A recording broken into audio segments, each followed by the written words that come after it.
a beautiful mess. A beautiful mess. Yeah.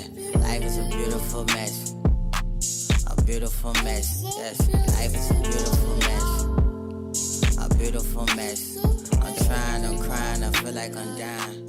I'm doing my best. All right, everybody, welcome back to Being Human and Other Shit. Obviously, I have my lovely co-host Melissa. Hey. Super excited to be back in the, what do we call it? The brown table talk? The brown table talk. We're not together today, though. So we're not together today, unfortunately, but we have a cool episode. We're going to just have us and talk about our experiences with anxiety, kind of fill some people in on, not fill some people in, but speak on some other people's experiences that were nice enough to share their stuff. And also, this is going to be our last episode before we take a little break. We got some big vacations planned. We want to have a little hot girl summer. So this will be our last episode until August. Yes. So you got to watch reruns of TGIF, whatever you got to do. And thank you all so much for everyone that's been like watching and listening. This is episode 24. So you guys have listened to us for 12 months. This has been amazing. I know our anniversary is like June 15th or something. What? 1 year. You know what's crazy too? This is like kind of off topic, but obviously everybody knows we're like close friends with Mark. It's crazy to think about him being our first episode, and even I mean, if people would want to know this, we could like catch up with some former episodes. I know I just posted about my doctor cousin Veronica, who just graduated this weekend with her doctorate. You know, before when we did her episode, I think she was like finishing up her dissertation. Yeah. And now she's Dr. Veronica. So that's pretty cool. Love it. You know, moving soon to take her new job. And, you know, Mark's come a long way in a year. So it's crazy to think about, you know, where we were and some of our guests were like a year ago. It's weird to think about. I love it. It's amazing. It's amazing to just see. I mean, a lot of them are friends, family members. And so it's cool to see just them progress in life and do the things that they wanted to do. So it's amazing. Yes. Cool. So we are just quick land acknowledgement, recording from the ancestral homelands of the Nisenan people. We acknowledge them as the past, present, and future caretakers of this land. Yeah. So we wanted to talk a little bit. We've been wanting to do this episode for a long time because Melissa and I both have had experiences with anxiety, kind of off and on, consistently, inconsistently. And I actually looked up some stuff today that was super, even to me, shocking. I looked up some stuff off the Anxiety and Depression Association of America. And one of the things that they're reporting is that anxiety disorders are the most common mental illness in the US. I really like that they said that because I think people forget it is a mental illness. Yep. Affecting 40 million adults in the US ages 18 and older, and 18.1% of the population, which is a lot. You know, we have a huge population. And I feel like it's much higher than that, to be honest. I mean, that's 18.1% of people that have probably been diagnosed, you know, but could you imagine? People have talked about it. I mean, I wasn't even relatives we have that are like, I ain't going to no doctor. That's exactly what I mean. Even myself, like when you don't grow up with that really, or like you're just kind of suffer in silence a little bit. I was, how old? Like 28 by the time I went to the doctor and was actually diagnosed with it. And this is stuff that I dealt with going back to like 6-7 years old, having memories of like breathing in a paper bag and stuff. And so I can only imagine what that number actually is, the people that are dealing with anxiety. And then it's different levels of anxiety, which we can get into, but like sometimes it's just situational and like you're dealing with something that's overwhelming you and that's giving you anxiety. And then sometimes it's something that travels with you your lifetime and you figure out ways to like manage it.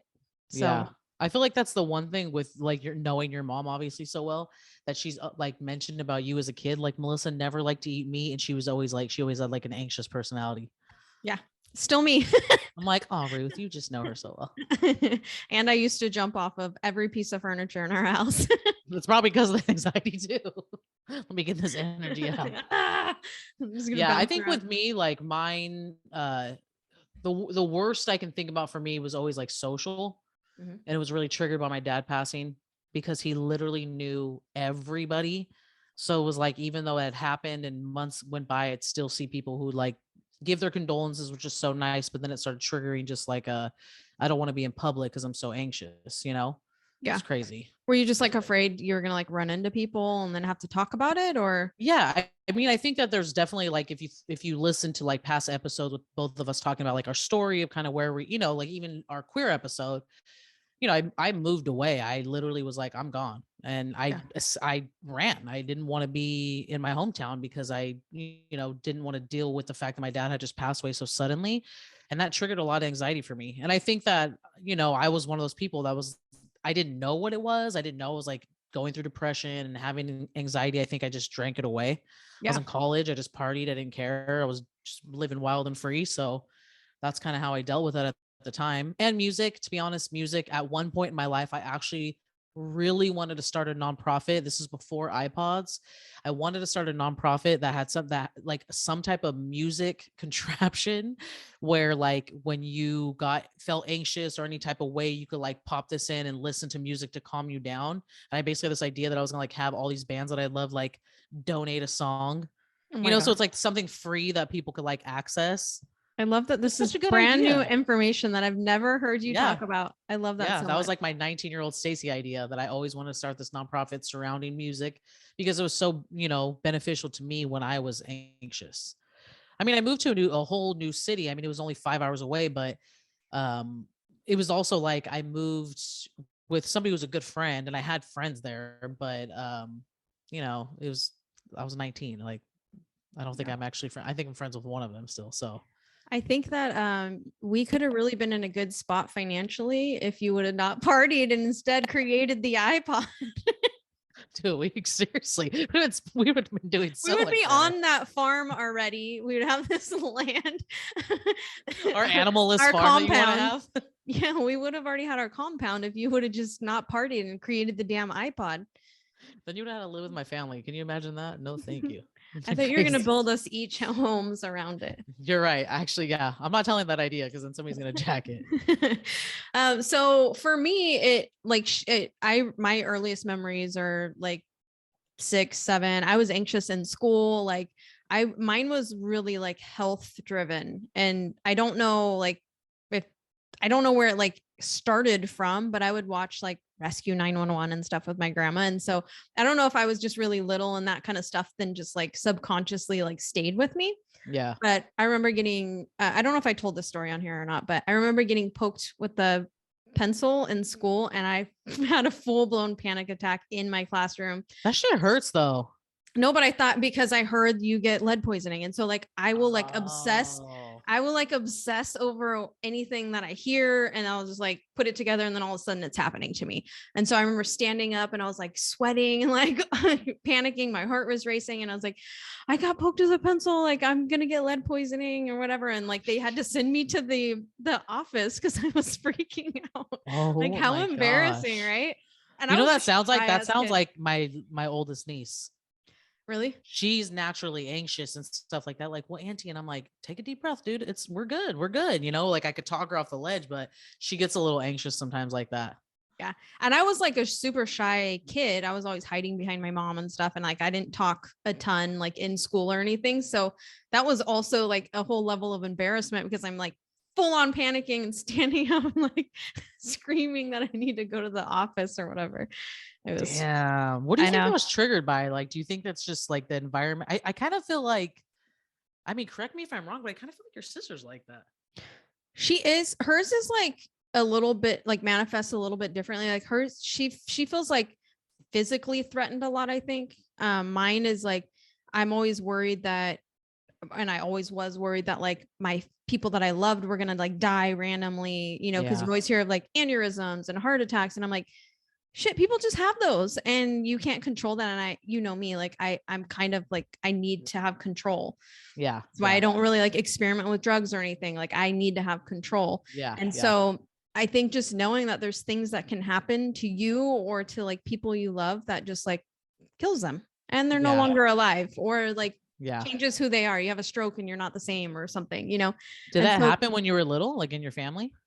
I don't think so. That's why it's so weird, but it's like Rescue 911. Rescue 911, I think really traumatized me. But not only that, it's like, I need to have my little session with Heather. Cause it's like, was it something from a past life that then like is manifesting in me now? And it's just like, I was easily triggered, and I learned like to just hide it. I mean, my family, my friends, nobody knew until I was really late 20s. I mean, my mom knew I was anxious and stuff, but nobody knew it was to the extent that it was until I had like a full blown in the emergency, like, okay, realization I need to like check myself and figure out if I need to be medicated, therapy, what do I need to do to like not feel like this anymore. And started like, that was super helpful because then I started going to therapy and then realizing that like, no, this is actually like a mental illness. It's a condition. Like, and I was reading this really good book, actually helped me, Anxiety and Phobia Workbook. And just like reading the different types of anxieties that people have. And it's like, oh, that's exactly how I was feeling. My heart was racing. Fight or flight, and like different things that were coming up. And it's like, makes you feel a little bit more normal. Cause I was just hiding that my whole life. Like I would have different things that I would, I guess like, what is it called? Like when it's kind of self-soothing things. So I would check my pulse when nobody's watching just to like, okay, I'm still alive. My pulse is going. So I remember being tiny and like, okay, my pulse is going. I'm fine no matter how I'm feeling. And then like after a while, it was like checking my blood pressure a lot when I got older and different things like your blood pressure changes throughout the day, your pulse changes throughout the day. But I would like fixate. That's part of what I have. Like I'm OCD and I have like generalized anxiety. And so like I will fixate on something, and it was crazy, but I've spent my whole life dealing with that. Wait, so how old were you when you had the panic attack? Was that like 28? Like you mentioned? I had, well, the like full blown in the hospital one where like I thought I was actually dying, like full blown, like I was at work and it was just a normal morning, had a smoothie for breakfast, went into work, was vacuuming our office, and then just something came over me and my heart was just racing and I was like, oh, I don't feel very well. And then I sat down in one of the operatories and one of the doctors, one of the dentists that I work with, I was like, I'm not feeling very well. And they could tell I looked like pale and not myself. And so they took my blood pressure and it was like super high. And I have like normal, like really low, almost blood pressure, like pretty stable. Yeah. And it was like super, I can't even remember what it was, but it was like way high. And she's like, you need to go to the emergency room. Cause there was like nothing that like happened that could justify me feeling like that. It was like just the morning. It was like nothing happened, but it just, I got a really delicious smoothie. I don't know what the deal was. I was like ready to like do our morning, huddle in the morning and stuff. And it was like a normal morning. And then I couldn't even drive. I was just like shaking. My body was like almost convulsing. And it was just like, I was just so worked up to a level that I've never experienced, but it's like it built and built and built and built and built for years and years and years and years. Yeah. And all the stress and anxieties and everything that maybe was happening with work and outside of work and whatever's going on. It's just like it builds and builds and builds. And it's like, if you ignore those, then you explode eventually. And that's kind of what happened to me. And so a coworker of mine took me to the hospital. And then they just did a billion tests and everything was like normal. There wasn't anything that like could justify that happening. And by the time I got there and was able to calm down and stuff, like my blood pressure was normal. My heart rate was normal. And so that's terrifying though. It was, because you literally think you're dying. Like you believe you're dying. I don't think I know anyone who has had a panic attack that has not literally said that, like, you think you're dying, you think you're having a heart attack. Like that's the same thing I've heard from everybody I know. Cause I've never experienced it, but like, I've siblings who have, and they're like, you literally are like, this is it. Yeah. It's scary as shit. And that was the worst that I've ever had. I've had panic attacks my whole life. Like I remember having to like breathe in a little paper bag when I would get like too worked up to go.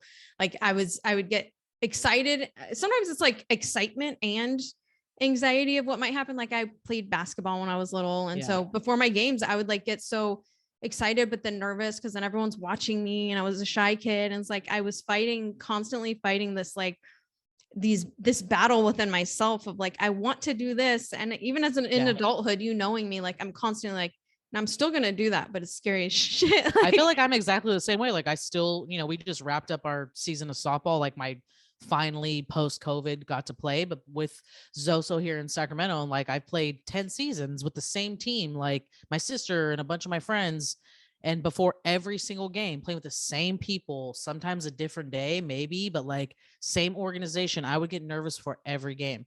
I mean, when I was a bartender and all my coworkers make fun of me, like, you could do this with your eyes closed. Why are you nervous? I'm like, I don't know. It just like makes me anxious. Yeah. And then I get in there and I'm fine, but same, like I'm going to do it, but Yeah. I'm hella nervous about it.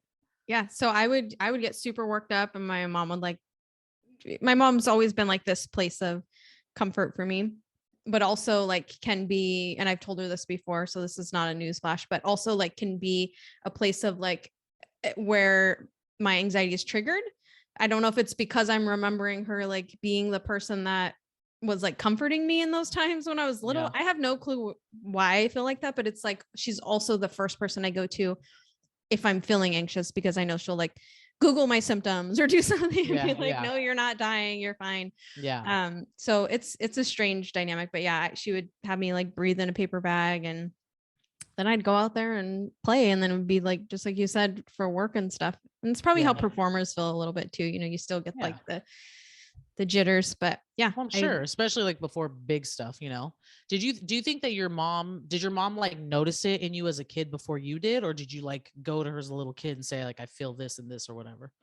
I think she was doing the best that she could do with identifying it, just with the behaviors that I had. Like I had like this strange thing, and I might have mentioned it on here too before, where like if my parents were in the room together with their door closed, I don't know. I had a dream at some point that like, this is super embarrassing, that my dad like chopped my mom's arms and legs off. You were definitely watching way too much Rescue 911. Who in the fuck is chopping limbs off, dude? And so I mean, I remember being little, and so every time they were in there with the door closed, I mean, trying to just have probably a moment of peace. My mom's in there limbless, fucking kids, and I would like get so scared, and I would like freak out. I'd be crying by their door, and my mom's like, I am going to take you to therapy or get you help. Like, this is ridiculous. I remember her like having this conversation with me. Like, they would just get mad at me, but I couldn't understand it, and they couldn't really understand it. It's a time, I mean, we're 38 and 40. Like, it's a time that like therapy and stuff wasn't really like. As an adult now, do you understand why they're in there with the door closed? Why your mom's getting pissed? Hell yeah. They're like, yo, leave us cock blocking. We're trying to make a number 4. Stop cock blocking me, bitch. Yeah. Dude, I got all my limbs. They're being used. Don't worry about it. They're well intact. Don't worry. But yeah, it was like weird shit like that. And then obviously like she had me breathing in a paper bag, but I think also like they didn't really know what to do with that. And I think they did the best. Like, she's always been one that like tried to comfort me through it, but it's strange. And that could be like, some of this is probably inherited from my parents too. They both had like crazy ass childhoods. So it's like things that they don't think they probably transferred to me and my siblings, I'm sure was transferred to me and my siblings. That just naturally happens. I feel like knowing your family, your siblings definitely have like a nervous energy as well, you know? And, I definitely see that. I mean, I feel like your brother and my oldest brother have similar energy, where it's that like kind of flighty, like not looking you in the eye, but not then look, you know, like they definitely have that like nervous energy. So I think that way. I always think with my siblings, like, I don't know. I don't think that like knowing how to cope.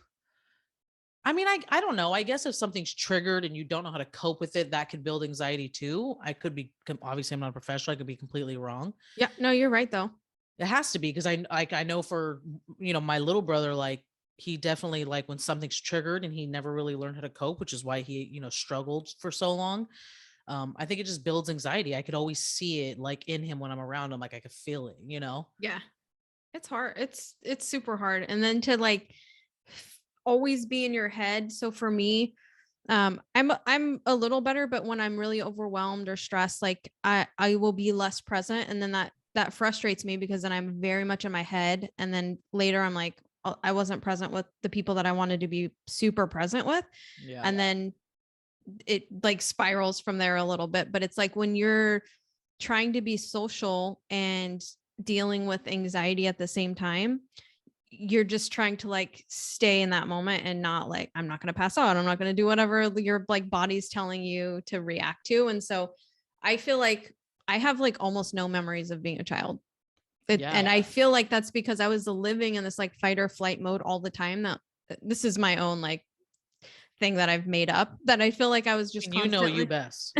like I was just constantly living in that fight or flight. So it's like people have to tell me about my childhood. I'm like, I have no clue. Like, am I suppressing something that happened to me, or that's causing this additional anxiety?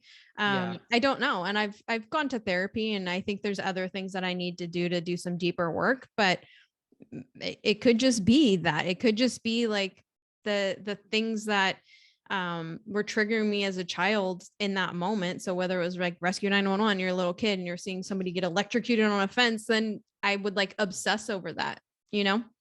I've never talked about Rescue 911. Also, good show, also, but I think, I mean, like we were talking about earlier, I like had, I think I've said on this show before, December, I was having a really hard couple weeks, on my Christmas break. That's like my anxiety started creeping in again. And I think for me, I don't want to say burden, because that's the wrong word, because I never want my family to feel like they're a burden, but I think that I carry a heavy load, and have been trying to work on setting my own boundaries within like, kind of the repetitive talk about like certain people that we have to deal with, that we don't want to deal with, and past family members we don't, have a relationship with anymore, and stuff everybody I know deals with, right? Everybody that I in my life deals with.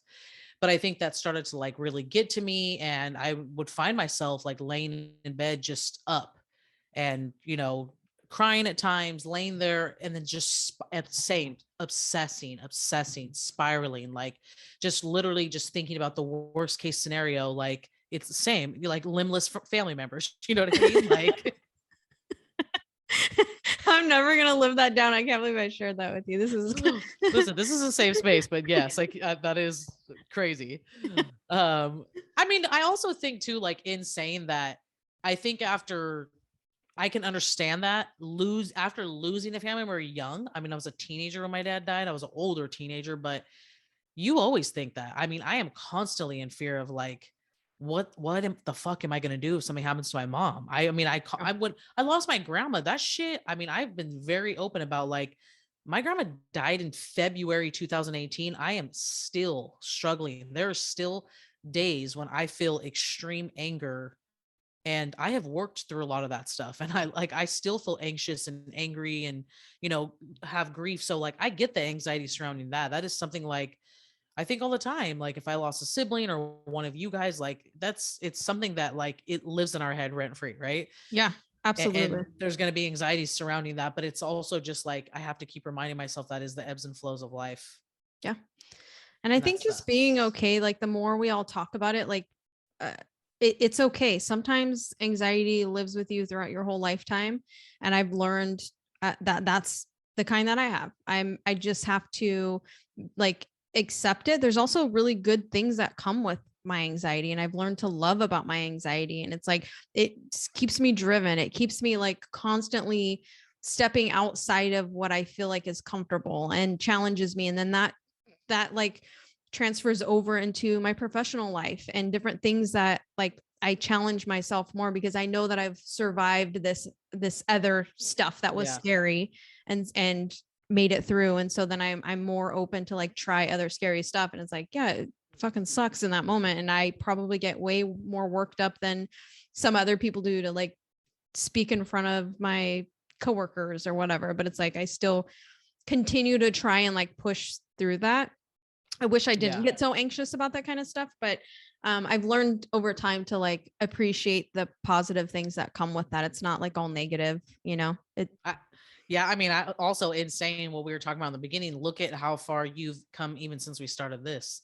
Yeah. Remember how scared you were? And like, this was totally your idea. And I was like, sure, like I'll show up and we'll just do our same banter we do on a normal day, Yeah. And now we're just like fully invested, and you were like, coming out of your comfort zone with something like this. And to be honest, as somebody who's like your best friend, that is not the, I think, impression that anybody has of you as far as like being nervous. That's the funny thing, right? Because our perception of ourselves is always more self-deprecating than what, like I'm a pretty fucking confident person, but I 100% have those days where I'm like, holy shit, like, I'm a fucking horrible human being. Like, what is wrong with me? And then I like wake up like on some new shit, like, girl, please. Singing Lizzo. Yeah, I'm that bitch. But yeah, like I think that's like the funny part is I feel like we're going all over the place, but I will say what I have loved about this experience the most is that I have heard stories from even people that I know that they've like been vulnerable enough to reveal and brave enough to reveal stuff that I'm like, holy shit, that is not my perception of you. And Yeah. for me, like we obviously have our own different groups of friends outside of each other. Everybody that like, and maybe it's like, I obviously talk about you to my other friends like you're a fucking queen that you are, They're and like, so like who's this bitch? they meet her like, this is Melissa. Just kidding. A limitless monster. Just kidding. No, They're like, but I was expecting a lot more. Like, thank you. Now I can't Jesus. satisfy anybody. You know what's so funny? So when I introduced Carrie and Danny to Vince, we had been friends for like a while, at least a year or two. And when they finally met my brother, and I remember Vince like leaving, and it was very brief, and Carrie being like, that's what you talked up for the last 2 years? He's not as funny as you said he was.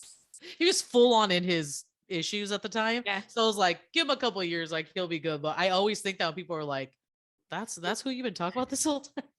But no, nobody in my life thinks about you. I think 90% of the guys in our friend group have crushes on you. So I think that is not the perception at all. Good.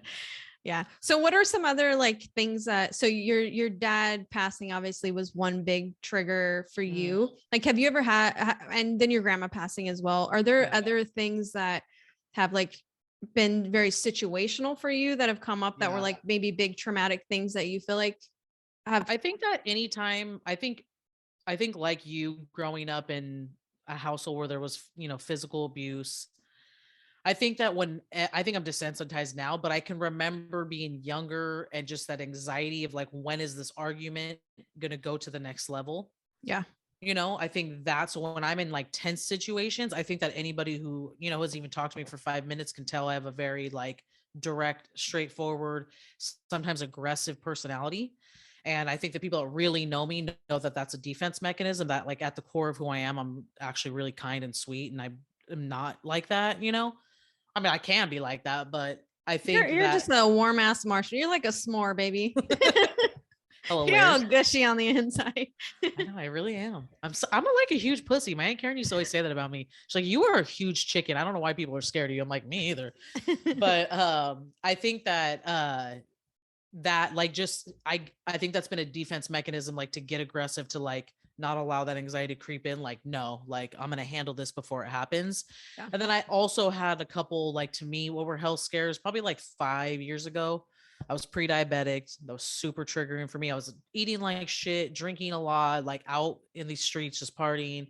And then the thing that really got me was my numbers. I'm pretty like on top of my physicals. I always have been. My liver levels were really high, and that was like set me into a tailspin. Yeah. I think I was so anxious. I think I actually handled it by going out and getting probably the most shit face I've ever gotten in my life. Damn. Yeah. It was And bad. then- It was a really, really bad night. It's crazy. But speaking of that, like a lot of, so for me, and I think you can probably relate to this a little bit, like I'm super sensitive to certain things. So if my diet is off, if I'm like having too much caffeine, if like my sleeping habit is off, like I'm super sensitive to all of that. So I can tell when I'm off and I'm like trying to have all these frappuccinos, I'm YOLO, like, and then it'll start creeping up. I'm like, okay, like my anxiety is coming back because I am eating like shit and I'm drinking like caffeine, and I don't usually drink caffeine, or I drink very little of it. Yeah. And so I have to like check myself, like, is that worth like feeling like this and putting yourself back in this kind of tailspin? So it's super important. So I don't know, do you get that? I know that obviously when you found out like your levels were off and stuff, but are you sensitive to that as well? I don't feel like I am, but I also don't feel like I've been the best at like, physically taking care of myself is always something I struggle with. So I don't think it like impacts me if I'm eating like straight shit, which I feel like I'm pretty good about like breaking it up. But if I'm eating like straight shit, it doesn't really trigger my anxiety as much as it triggers like, I guess so, because then I don't sleep well, and then I'm just laying there anxious. So yeah, I guess I do think that like I've said this a lot, and I stand by this. I'm not a big I don't take a lot of medication. I try not to. I'm not against it, but I will not take meds. I'll like suffer out a headache until I can't bear Same. it anymore because I'm just so nervous about my liver with my dad's history. And obviously there was a different situation, but it's just something for me that I'm mindful of. So I try not to take a lot of medication, or even when I'm sick, I'll do my thing. But I feel like diet and how much you move your body really does impact your mental health. I really believe in that.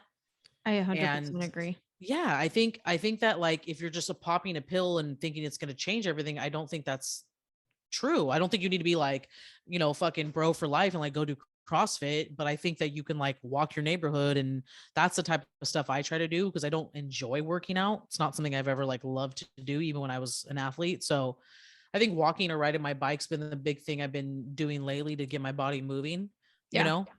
And I think it's just finding what works for you too, because not everybody, you're going to be like even more miserable if you're forcing yourself Yeah. to like in a box that someone else lives in. Like you're not one that loves CrossFit. That doesn't do it for you. It makes you miserable. So that's not the space you need to live in. But you know Mhm. what? You do love living in Midtown, and you do love like Walking. taking hikes and walking and stuff like that. So Uh-huh. it's like I think you're more active than you admit to being, but Yeah, like yeah. you're Probably. I always make myself sound like a freaking slob.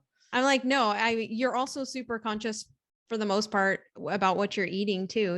I don't, Yeah. we all have like days where we just think that we want to just, indulge in something else. But I think that you are pretty good about that, and moving your body, and living in Midtown probably helps that a lot because you walk a lot of the places. I mean, I blocks do. and That is miles. the nice thing. And I think that's one of the things that I've always liked about living here versus I think like we're all aware of where we could go if we just let ourselves go. Yeah. Right.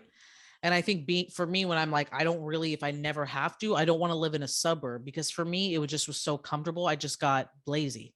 Yeah. I was It's easy. overeating. I was over drinking. I was also dating somebody that had some money. So it was like I had access to whatever I wanted, and I didn't have good self control. Yeah. Living here, being on a budget, being somewhere where I could park my car Friday, and if I don't have to go anywhere, I don't get in my car till Monday morning. So that is the good thing is like, yeah, we can just walk everywhere. We've been, Gina and I have been huge about riding our bikes lately, even though I freaking ate shit on Friday. I'll tell you that I'm story. like, I'm gonna need to hear that later. But yeah, I think like also too, like reading this, I put a bunch of these like statistics down. It says anxiety disorders are highly treatable, yet only 36.9 of those suffering receive treatment. I think that really does like go into, people just being like mindful of what works for them, while also like, if you're comfortable sharing your experience, it's like also if you need to take medication, like take medication. It's with a doctor you trust. Getting on a plan is going to be helpful. Yeah. And I think You for know? me, that was like, for me personally, there's like a lot of shame associated with that. And I think a lot of people do experience that is like, oh, Mhm. I can't do this on my own. Just like you, I will be at the point of throwing up from a headache before I will take some ibuprofen. Yep. Like I do not take any medications. The only pills that I take are usually like vitamins, supplements, like that kind of stuff. And Yeah. so the hardest decision I made was to start taking medication. And I am still on Zoloft, which Mhm. is an anti-anxiety medication. Yeah. A low dose, but it's just enough for me to like feel normal and not be super upset. For me, what I've noticed it helped me do is like not be so obsessive. I still have the same like similar thoughts that will creep up, and obviously still get anxious before big presentations or anxious before going and doing anything that maybe there's, I'm going to feel like socially awkward or something. Yeah. But it helps just take the edge off and not have me obsess over it. But that was the hardest thing was I was fighting it. I was like, I don't need medication. I'll do whatever. Like, and I have a really great doctor that understood that I didn't want to be on medication. And so he like was like, okay, try therapy, try, yoga, meditation, do all these things. And I did all the things, and I still try and do as much as I can. And it still wasn't enough for me. And so the only thing that made me feel somewhat functional and normal was to start taking medication.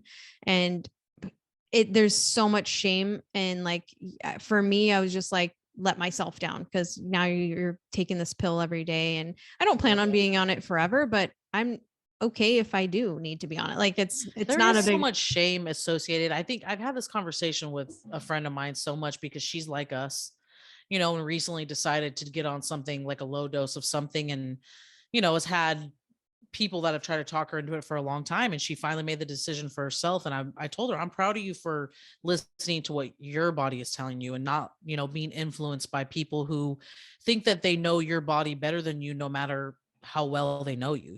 It's Yeah. there is I like I said, I can't say it enough, I don't think there's any shame in taking medication with like a plan. You Yep. can't rely on a pill to do everything for you, Yep. no matter what the situation is. It will not solve it. If you're slamming like hot Cheetos and 6 bags of chips every day, like it's going to be an issue. And I think not saying that I haven't done those things, but like I do definitely think it's with moving your body and taking care of your mental health too.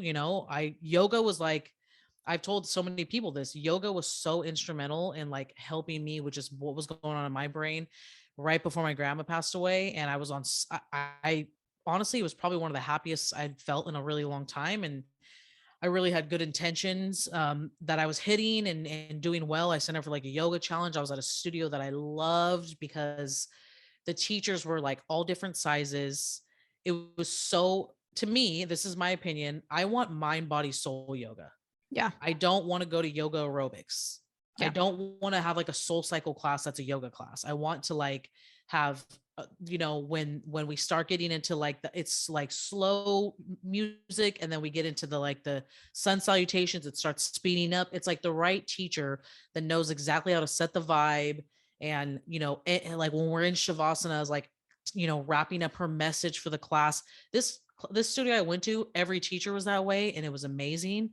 And then it just kind of changed, and I was like, man, like it really helped my anxiety, it really helped my mental health. And then I think they just kind of went in a different direction that didn't work for me. Yeah. And unfortunately, I haven't found a studio since that I like as much as that. We tried to do the Zoom yoga, it just did not resonate with me at all. I'm just not like an at-home workout person. Yeah, and I think I'm similar. I like the mind, body, soul, because you and I have taken a couple of classes where we're like texting each other like, this is fucking hard. I can't do this. Is too hard. Like this isn't enjoyable. And I'm one that can work out, but like that kind of, for me to do yoga, I'm not signing up for yoga to be like, I mean, I want to feel like I worked out a little bit, but not like to the point where I can't breathe and like my freaking butthole is hurting. Like every part of me is hurting. Yoga aerobics. I know it's like too much. Like, I'd rather like do something in the gym. Yeah. Yeah, exactly. So and that's been super helpful. I do have to go back and check myself because I always will comment on the fact that I'm on a low dose of Zoloft, and that's like my own like way to justify what I'm doing. And I just want to say that it doesn't matter what fucking dosage you're on. Like if you need it, you need it. And so I think that's just me still dealing with like the shame of taking a pill. But it doesn't matter what fucking dosage you're on. I need to check myself to like, I need to check myself to stop saying like, oh, I'm on the lowest. Like it doesn't matter. If you need medication. Don't you feel like though, like as a country, I think like obviously that shame has been put on you. Yeah. But I do feel like as a country, I do, I don't think it's anyone's judgment, whatever your health plans are. But like I said, I think that where like the judgment comes from is, I mean, we could probably look up statistics at how medicated our country is as a whole, because people do use medication as just a one-stop shop. And I don't, like I've said, I don't think that's what it is for anything, Yeah.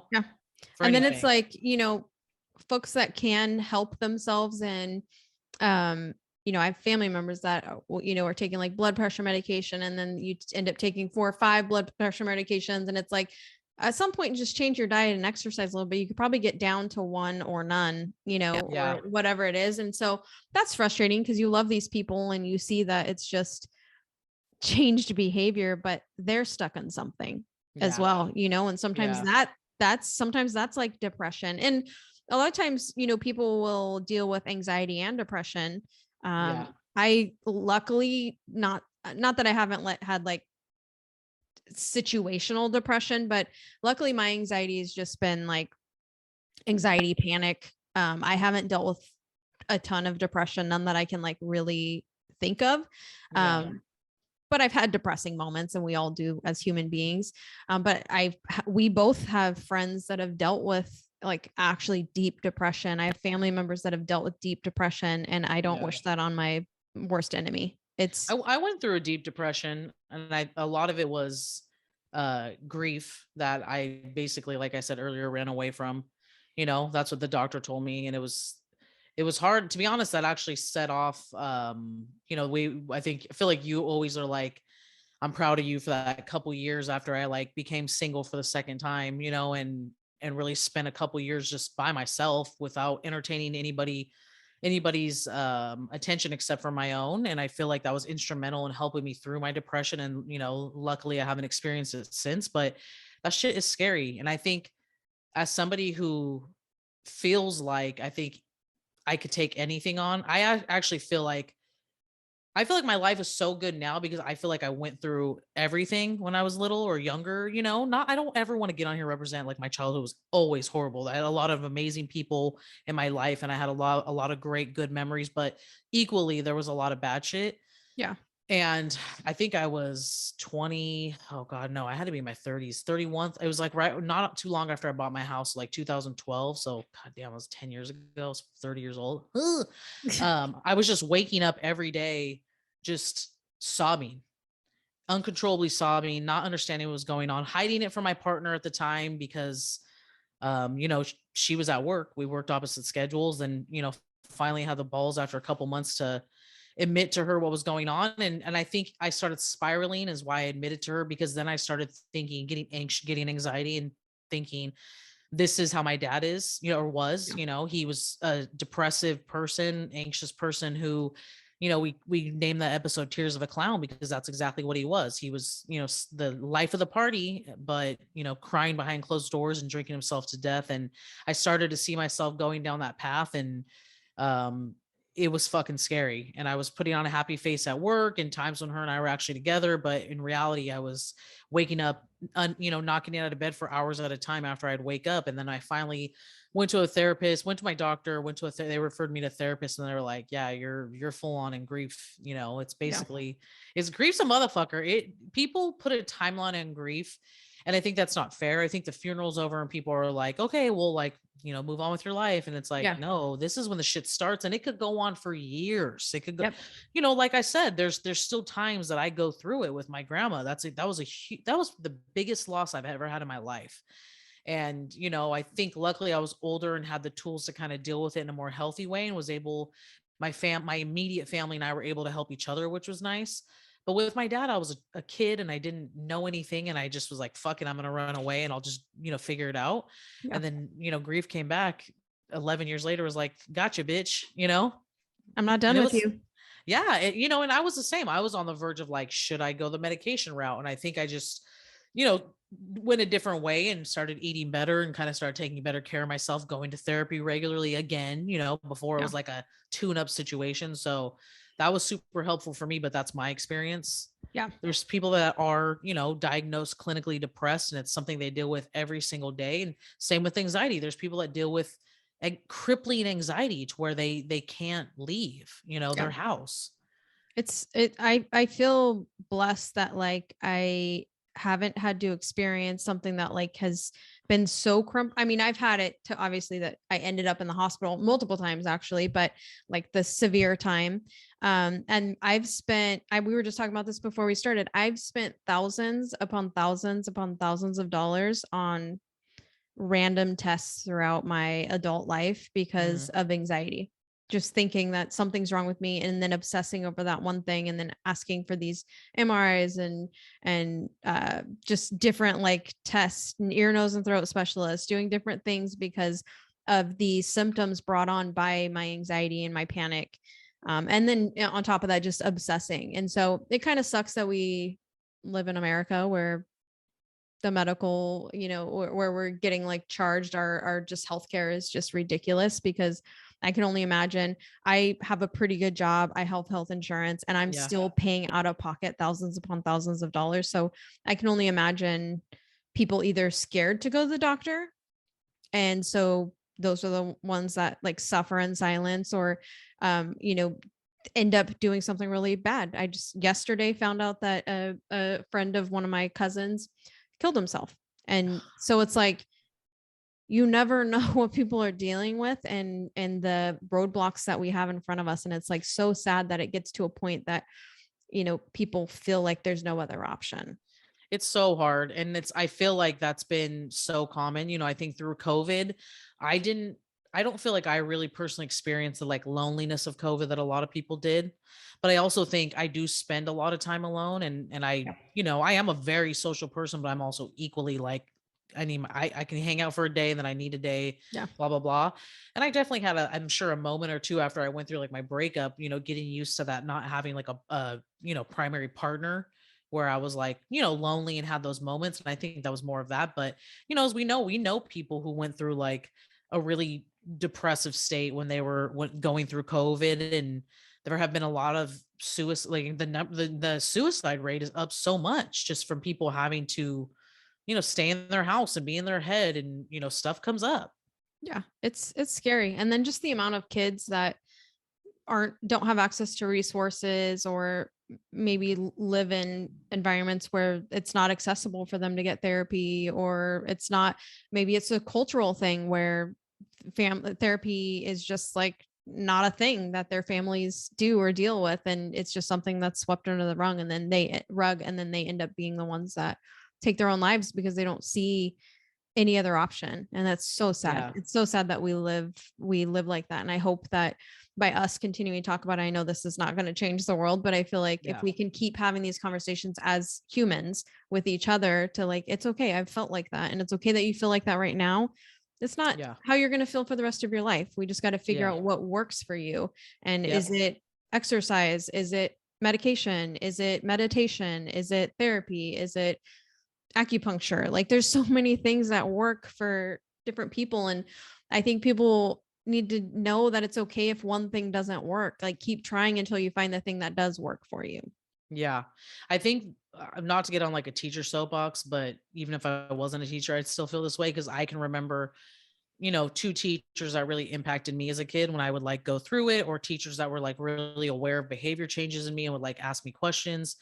I think that that's the one thing about our country too that does infuriate me is, some kids spend more time with their peers at school and with their teachers than they do their parents. Parents are working and they get home and it's the rat race of like extracurricular activities, get in the shower, eat dinner, go to bed, work, get up, do it again.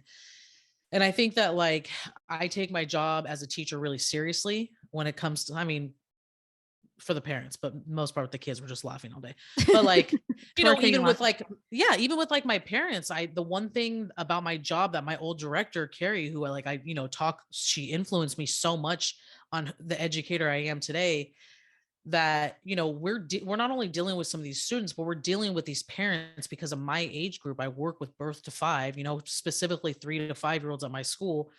These parents who are in the grief phases of this new diagnosis. A lot of these kiddos that come to me are getting diagnosed at like, 2 years and 10 months, and then or 2 years and 11 months and 29 days. And they come to me on when they turn 3, and I have those parents who I could tell immediately are just so anxious and just really going, fighting this diagnosis. And it's like, I think a lot of our job, no matter what age group you are, like really is about that. And, my mom, honestly, I could brag so much about my mom because she really deals a lot with mental health in teenagers, because she's a high school teacher. She works with kids that are emotionally disturbed. That all falls under the umbrella of mental health for the most part. Yeah. And she deals with this all day: anxiety, depression, kids that are suicidal. She's had kids that have attempted suicide, and she has a really cool approach. And it's like, as her daughter, I couldn't be more proud when I'm walking down the street. She's been teaching, 22 years, and this like 26-year-old kid is like, Misty, like, I've been in public with her where kids come up like hugging her, like, I love you, Misty, how are you? Like, I just had my first baby and I bought, and I'm like, Mom, like, it's just I love seeing that, because that's just the impact my mom has, because my mom is that bitch. Yeah. So yeah, I just think that like the people in your lives, as a community and as like a society, we need to be more mindful of what people are going through, especially teenagers. I think like I can't even wrap my mind around it. I don't think it's a weird coincidence that teenagers nowadays suffer with more mental health problems than we've ever experienced as a country. Yeah.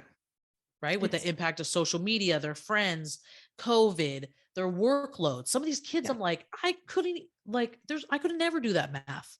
No. You know? And not only that, it's like, to your point with social media, it's depressing for adults. And we've kind of, a lot of us have like at least put some tools in our toolbox, where as a lot of these kids, these teens, they're hormonal, they're like just going through puberty or like dealing with like heartbreak for the first time or like real life things.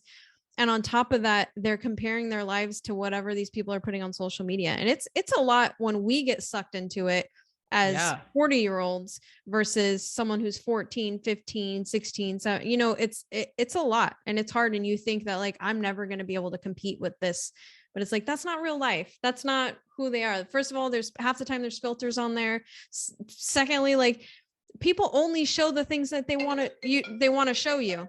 Yeah, that is the thing about social media that I always try to make people mindful of is, I obviously have social media. I see a lot of stuff and I'm like, even people I know in real life, I'm like, half this isn't real. Yeah. You're showing people the best of the best, which is, I get it. You're not going to get on there and be like, show the bad shit. But I do think people need to be mindful of being like more real and honest about like life can be hard. It's not all picnics and fun, it can be really challenging. And I think as a community, we have to be better about being realistic with that shit impacts. I mean, I've had times where I'm like, I can't do social media. I need to take and I've taken like 2-3 year break. Yeah. I only even got back on Instagram really because of this. And there's stuff that I've, if somebody bothers me, I unfollow them. I don't care anymore because it's just too much. It's not worth my mental health, Yeah, I do the same, and especially like during COVID and then like the election, I unfollowed things just like when they were getting negative. I'm all for anybody that has differing opinions. Like that's the whole point of this podcast, is to like show different perspectives. So they don't have to be the same political party as me and believe all the same things as me. But the moment you start getting ugly and like negative and not fueling my positivity and like being solution oriented and like trying to like actually add some value or add something, I'm unfollowing. Like that's not worth my own mental health. I don't want to see it anymore. I actually did that with somebody that like a cousin of mine is friends with, that I considered like an acquaintance, like a close acquaintance, enough to where like when I'd see this person, I'd be happy to see them. Hey, shoot the shit, how's this, blah blah blah. And I just noticed it was constant like just baiting people into political crap. And I'm like, I don't care if you're pro or for, which this person seemed kind of neutral. It was like, well, this person's this. It's like, they all suck. I'm not defending either side, but I can't do it. It just is. It's like, it was constant. I'm like, I'm okay with it. That's your social media. You do whatever you need to do, but I don't have to look at it every day. Yeah. And then that overflows into other parts of their life. That they're just walking around this world, like the one that's bitching about how long it's taking at the grocery store, and the one they're that's short like, staffed because of COVID, a restaurant, but like don't go there anymore. Then you have choices throughout all of your life. So instead of getting pissed and getting angry at somebody that's been working freaking 18 hours to cover shifts of people that had COVID or out sick because of family members dying or whatever the reason is, like they're miserable too, but they're smiling and trying to do their best to like serve you. And it's like, don't be a dick. Just leave, go somewhere else that you think you'll get better service, or freaking make your own food. I don't know. Yeah, go make your own pancakes, asshole. You can't. So that's your fault. Yeah, right. So we did. I'm going to read this because I don't know word for it. So first, my question is, you've been, amazing about like meditation, and Tess tried to do some breath work with us. I love you, Tess. Tess, I love you too. I was just super sleepy that night. You did, you've been pretty open about your meditation experience. Like, do you feel like that's helped your anxiety? Like, I don't know how like on top of it you are now, but I'm not as good. I still feel like, honestly, I still feel the effects of that meditation retreat I went to, because I can find like a good space mentally when I don't Yeah. feel like I have time to sit and meditate. But honestly, like then this might not work for everybody, but like the Headspace app works for me. Yeah. Sometimes they're like 7 minutes long. Sometimes you can get a 20-minute one in.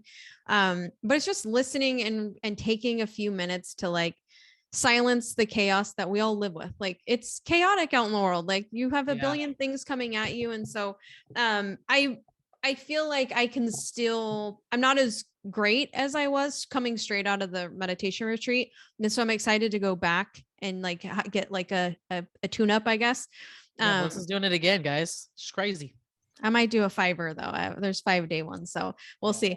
But I think it's just important to like find that space still. And luckily I can still like take a couple deep breaths. Maybe it's just me driving in the car alone or sitting by myself for a couple minutes or in the shower or whatever. And just finding like that safe space that makes me feel good and reminds me that like, you're safe, you're beautiful, you're like all these things that you're exactly where you're supposed to be. And instead of like all the self-doubt that we like to drown ourselves with. So I wish I was better. I wish I was better at working out and my diet and meditation. That's where we all live but if you're doing a little bit, you're doing fine.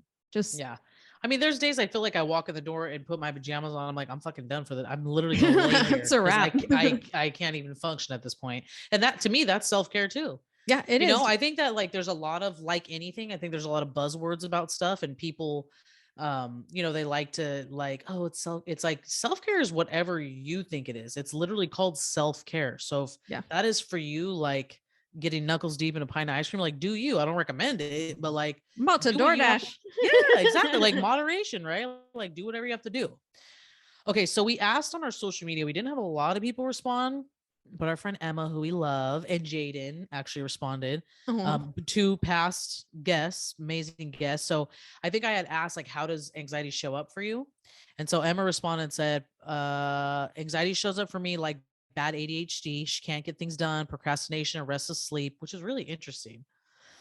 So she uses an app that has guided meditations that you can choose from, like you're saying. And then I also said, like, basically, how do you deal with it? And she said all different types of people on the app, different voices and styles, and some might be 2 minutes long and some an hour long. It's just kind of good for it. Sounds like exactly what you're doing. Yeah. The app she uses is called Insight Timer. Mm-hmm. I have that one too. Do you? Yeah. So for her, then she said, and breath, she added on, breath work. That's the first most important thing to remember is to breathe into your heart and your belly. Unfortunately, Jaden, I am a huge idiot and did not screenshot your response, but Jaden was so sweet to actually like respond because, you know, having anxiety is hard and, you know, no matter your age, it impacts everybody. Yep. So yeah, so that's the feedback we got from people. So I was really happy that we got any. Yeah. I appreciate everyone that like is, you know, responds to anything that we put out there. It's just to try and get, content that you guys want to hear and content that you feel like is relevant. We trust your guys' judgment and appreciate it. Yeah. I think too, like, I'm not sure if you have anything else to say, but to like wrap up, you know, like I said, we're going to be taking a break. We're taking the summer off. We're getting more content together. We have a big trip together planned that we're really excited about. But it's a romantic getaway. It's a romantic getaway of the two of us. If you listen to this episode, whether, I mean, I don't know if you can comment on Spotify, but if you watch this on YouTube or you see our clips on social media, we really want to know what people want to hear. You know, Melissa and I think have covered a lot of, you know, we were super excited to have, you know, Mark being willing to share his experience and the stigmas around that. Emma sharing her experience growing up in a cult. We got a sex worker, which is like one of the number one things we wanted from like day one. And everybody else, I got to host, you know, some cousins on here that I like love and look up to. So we've had a ton of guests that we're so excited about, who've been willing to share their experience, and we're always looking for feedback on what you guys want to hear. You know, if there's different things, like we have some ideas of some stuff that we want to do, but we want guests that want to share their stories and want to kind of end the stigmas that we always talk about. So leave us some comments or, you know, DM us on social media and just let us know where your head's at. Yeah, we want to hear about it. And if you know people that you think would be a good guest, then shoot us their info too, or comment, tag them, whatever. I feel like I'm 90 years old when I start talking about like how to reach us on social media. Hashtag. You can find us. No, but literally you can't find us at Being Human legit on Instagram. We're about to delete Facebook because we found that only 90-year-olds want to interact on that. We love you. And We love the two 90-year-olds that do. we do. We really do. But sorry, guys, I just can't do it anymore. What Find was us on social media. I want to end the season with what was your, if you had to pick one episode right now and you had 3 seconds, what one would it be? Oh God, that's so hard. One. Okay, two, I'm gonna say Heather's three. second episode that we don't have good audio on. I And know. this is why I'm saying it. I'm saying it because doing any episode with Heather is like you and I are sitting in our own session with Heather as a spiritual leader or whatever. I don't want to say leader, that's kind of weird, but like, you know what I mean? So that episode, just talking about inner child work, impacted me so much because that's where I'm at in my life. I feel like I've gone through so much in 40 years. And now I feel like I'm just beginning to finally address that inner child in me. And she's so amazing at leading that. So that episode for me. That was actually my favorite one too. Yeah. But a close second was honestly you and Vince's, just like getting to hear your story. And then, I mean, just your childhood and stuff with your dad, like that overflows into every episode that we've had pretty much, you know, like it's crazy. Just, I loved hearing about just your upbringing and then the dynamic between your siblings and just the impact that your dad has on everybody, like people in Lodi that just wander around and remember him. So yeah. Oh, thank you. I will say the one thing, like for me to wrap up, that I'm super proud of is I feel like we've had so many amazing people who've been willing to share their stories, and it's not always serious, you know, like having my cousin Ava on alone, like she's hilarious. I feel like Allison and Kate, I mean, I couldn't have learned more about a vagina, and I have one, than I did on the last episode with Katie and Allison. And for the record, Katie and Allison didn't know each other until that day. yeah. And watching it, I don't feel like you would ever have known that because they're both just really funny people. But they I know came them together. You would individually. think they came together. Yeah. Right. I would think they like left and their friends at a play date or something, or their kids at a play date, because like they just got along so well and it was really funny and they were really cool. So yeah, that's hard. I would say Heather's, but honestly, I've had a good time in all of them. Me too. I mean, Adriana's was good. There were so many good ones. I'm like really so has been. happy with where this season has taken us. And I'm so excited for all the conversations we're going to have. And then I loved the genuine content on Liz and Sophie's too. Yeah. It was super raw, huh? Dude, just like them, same. They didn't know each other, right? They just met each other that day and just having similar but different experiences. And you know, literally in person, seeing the raw emotion that Sophie was unprepared to feel and being able to be in that space with her. Like, obviously I love her so much. She's my cousin and she's family to me, but like just being in that space with her. And then Liz, who was like a little sister to me, you know, like, yeah, I don't know. I could literally say something amazing about every episode, because I'm just grateful for everybody that's been willing to even sit with us. I feel like after every episode too, we're like, that was my favorite. That was the best episode. That was my favorite. Just like hearing the conversations, and then we go back and we're like, oh God, did we have to listen to ourselves voice or like, our audio and shit? Yeah, Stacey's camera shut. Oh, we fucked up the audio. Like, sorry guys, we're new at this. We promise we'll work this summer on clearing photos out of my camera again. Anyway, well, thank you guys so much for an amazing year. We're gonna enjoy our summer. We will still be on social media. So get on there, interact with us, tell your friends, tell your mom, tell your baby daddy, let everybody know where we're at. And we'll have some funny stuff on our social media, so look out for it. All right. Love you guys. A beautiful mess. Yes.